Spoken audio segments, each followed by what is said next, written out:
আসসালামু আলাইকুম এভরিওয়ান, কেমন আছেন সবাই? আশা করি আল্লাহর রহমতে সবাই ভালো আছেন। আজকে আমি তৈরি করেছি ডাল ভুনা। এইভাবে ডাল ভুনা করে দেখবেন, যারা নর্মাল ডাল ভুনা খেতে পছন্দ করেন না, এভাবে রান্না করলে অনেক মজা পাবেন। তো শুরু করি। আমি চুলায় একটা কড়াই বসিয়ে এর মধ্যে তেল দিয়ে দিব। এবার একে জিরা, এলাচ, দারচিনি, তেজপাতা দিয়ে দেব।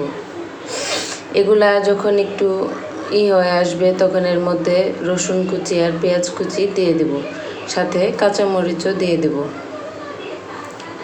এগুলো আস্তে আস্তে ভালোভাবে ভেজে নেব। যখন পেঁয়াজগুলো লাল লাল হয়ে আসবে তখন এর মধ্যে আমি মশলাগুলো অ্যাড করব। এখানে আমি হলুদ, মরিচ, জিরা বাটা, রসুন বাটা, আদা বাটা এগুলা মিক্স করে দিয়ে দিয়েছি, আর পরিমাণ মতো লবণ। মশলাটা ভালোভাবে কষিয়ে নেওয়ার পরে এর মধ্যে আমি ডাল অ্যাড করব।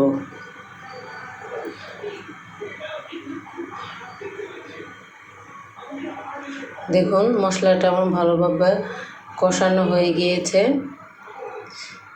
এবার আমি ডালটা দিয়ে দিলাম। ডালটা দিয়ে ভালোভাবে নেড়ে চেড়ে নেব। ডালটাকে ভালোভাবে নেড়ে চেড়ে কষিয়ে নেব। ডালের গায়ে যেন পানি না লেগে থাকে সে পর্যন্ত নেড়ে চেড়ে নেব। এবার আমি এখানে পানি অ্যাড করব। নির্দিষ্ট পরিমাণ আপনারা পানি অ্যাড করবেন ডালের পরিমাপ অনুযায়ী। আমি এখানে 2 কাপের মতো পানি অ্যাড করেছি।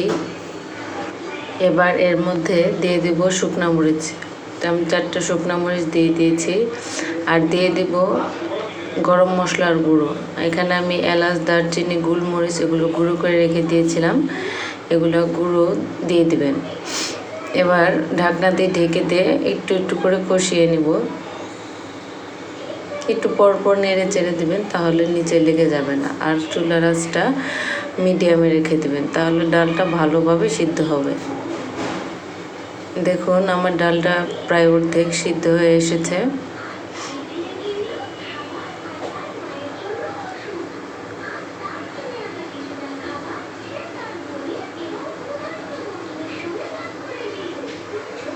ডালটাকে একটু একটু করে নেড়ে দেব।